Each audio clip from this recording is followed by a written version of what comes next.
எடிமஸ் தொடக்க பள்ளியில் படிக்கின்றேன். என் பெயர் ஆர் கனிஷ்காஸ்ரீ. நான் இப்பொழுது பண்டித ஜவஹர்லால் நேரு அவர்களை பற்றி பேச வந்துள்ளேன்.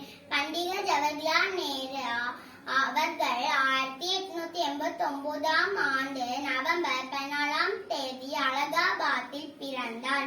இவரது தந்தையின் பெயர் திரு மோதிலால் நேரு, தாயார் பெயர் திருமதி சொரூபராணி. 1912 லண்டனில் சட்டம் பயின்று பாரிஸ்டர் பட்டம் பெற்றார். இவரது மனைவியின் பெயர் கமலா நேரு. இவர்களுக்கு இந்திரா காந்தி என்று மகள் பிறந்தது.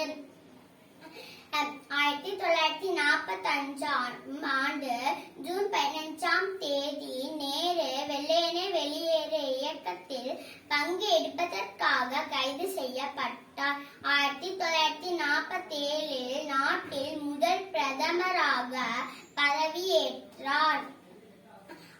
நேரு அவர்கள் ஆகஸ்ட் 15 1947 முதல் மே 27 1964 வரை பிரதமராக பணியாற்றினார்.